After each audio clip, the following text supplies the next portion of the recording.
Hey everyone, today we are going to talk about how to discover your true purpose in life.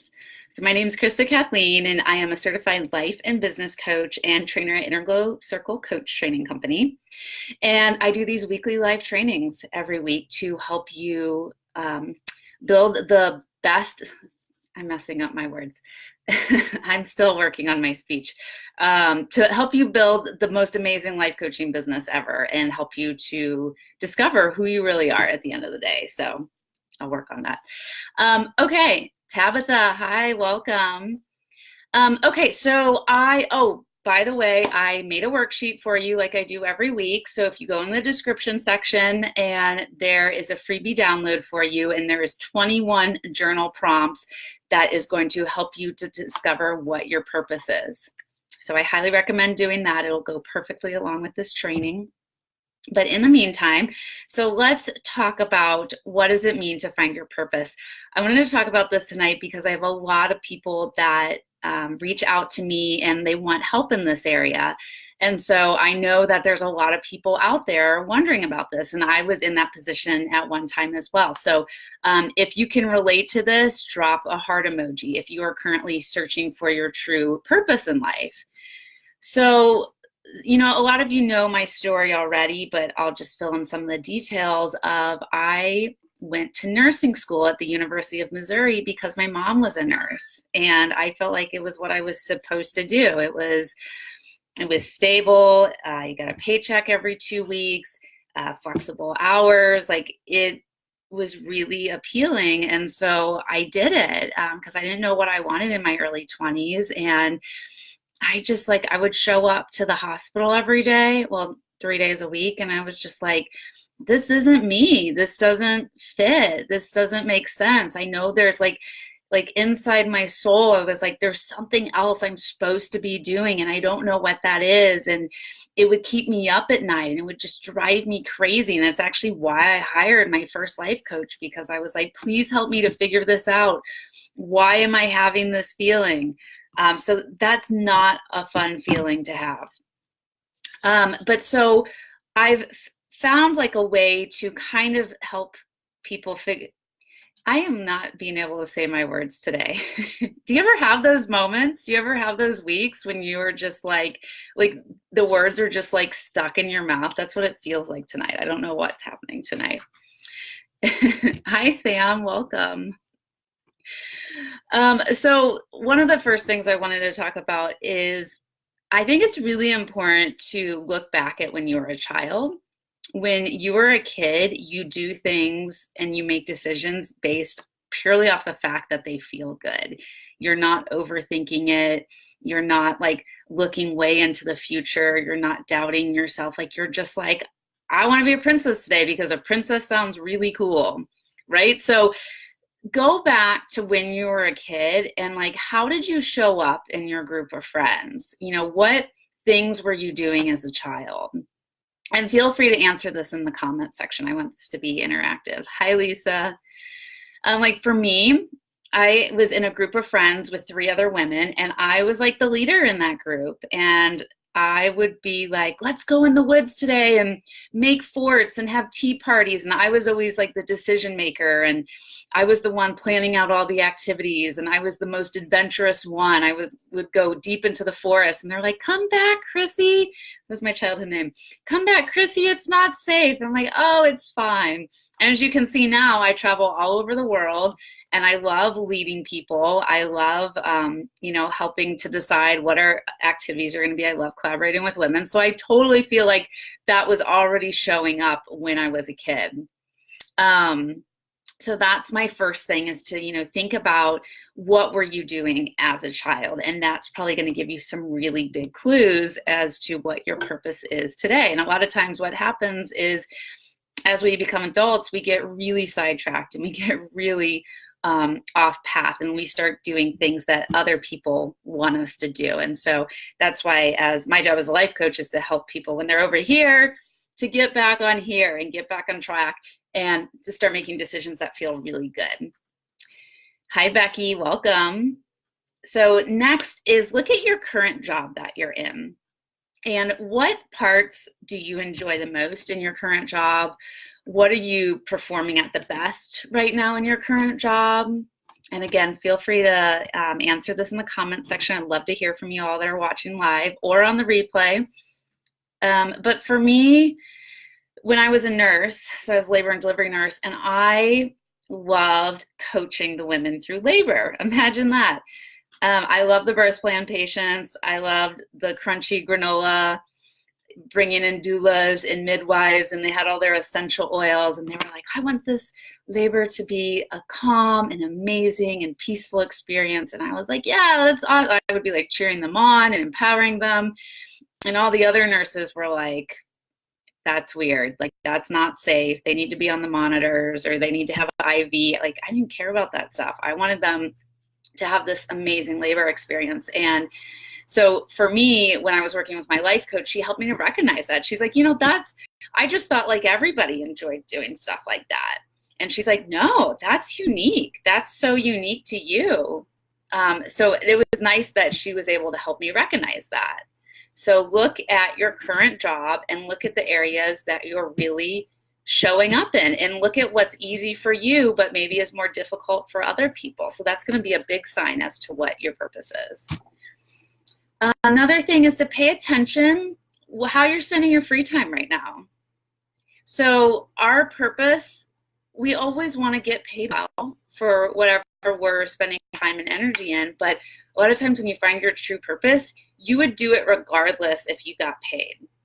I would coach women all day long if I didn't get paid. I love getting paid and I need to get paid, but if I didn't get paid, I would still do it. That's how much I love it. It recharges me, it excites me, and I'm really good at it. So I want you to think of that as well right now. Is like, what is something that you would show up to it, or maybe things that you're doing already right now and you're not getting paid for, and you're like, I love this so much. Yes, this would be great to get paid for, but even if I don't, I'm still going to do it.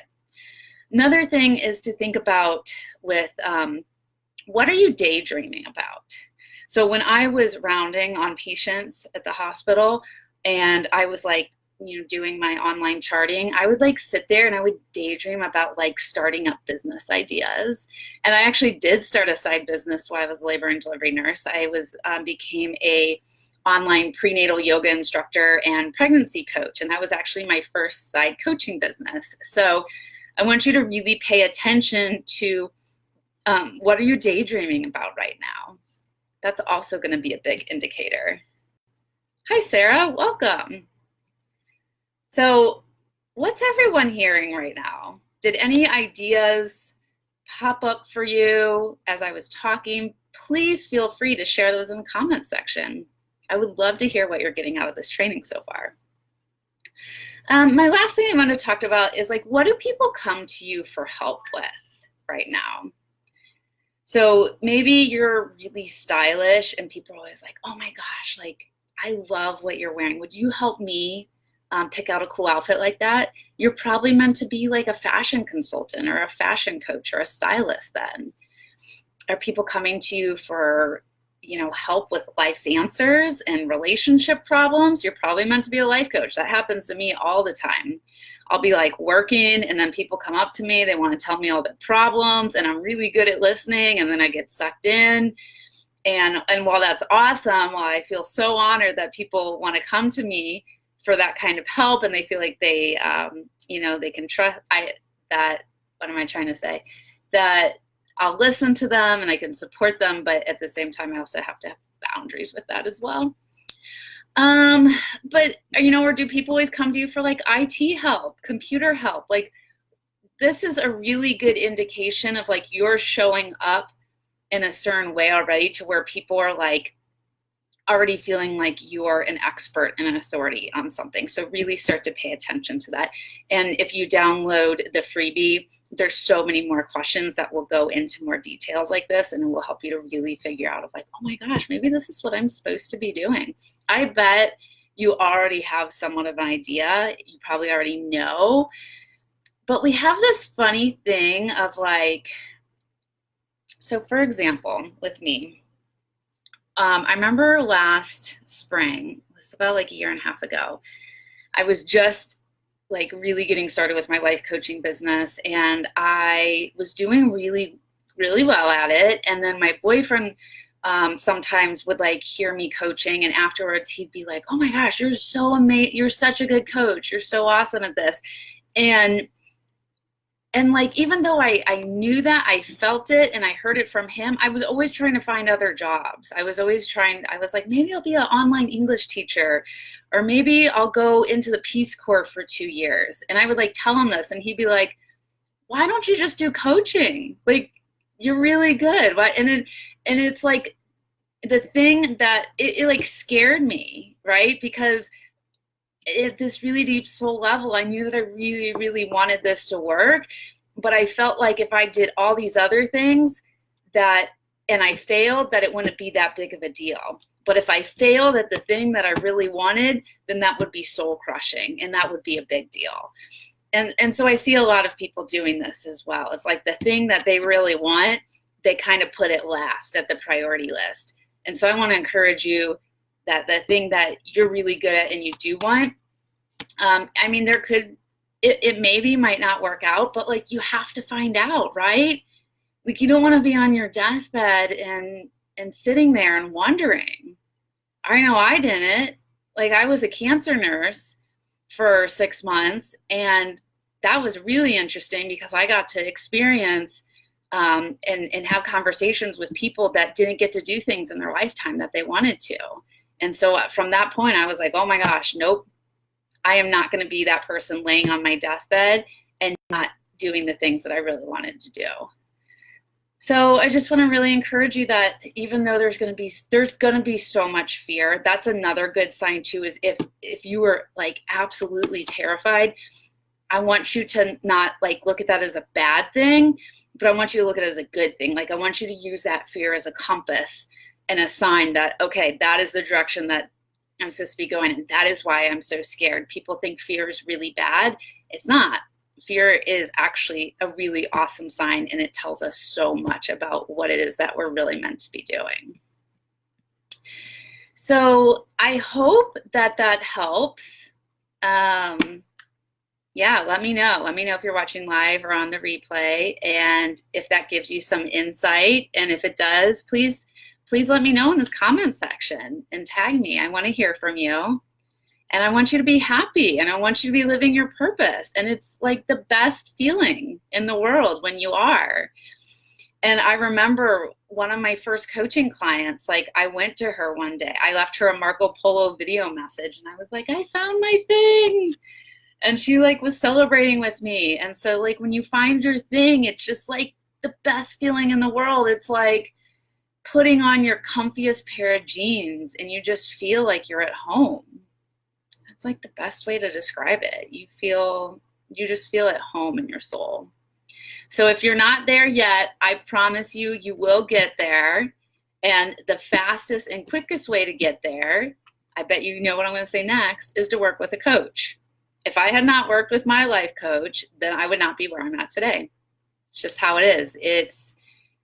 You are too close to your own life to see the gaps at the end of the day. And you have to have not a friend or family member, even though they can help, but you have to have someone who's professional and someone outside your inner circle who knows what to look for and can help you to find these answers. And so that's why having a coach is fucking awesome, because it's like you get fast-tracked in life and you get all these answers solved so quickly, and then you don't have to waste time in life like just waking up and being miserable and figuring out what you're supposed to do. So work with a coach, and you're going to find out really quickly everything that you need to know. It's amazing. Okay, so on that note, I just want to let you know that Inner Glow Circle Coach Training starts October 1st, first week of October. There's only a couple spots left, so if you've been thinking about training as a life coach, you're like, yes, this is the year. I'm ready. I want to start my own business. I want to start my own personal brand. I want Krista to train me because I'm a trainer, and you want to come to my retreat in Clearwater Beach, Florida for free. It's a $2,000 retreat. It's January 25th to 27th.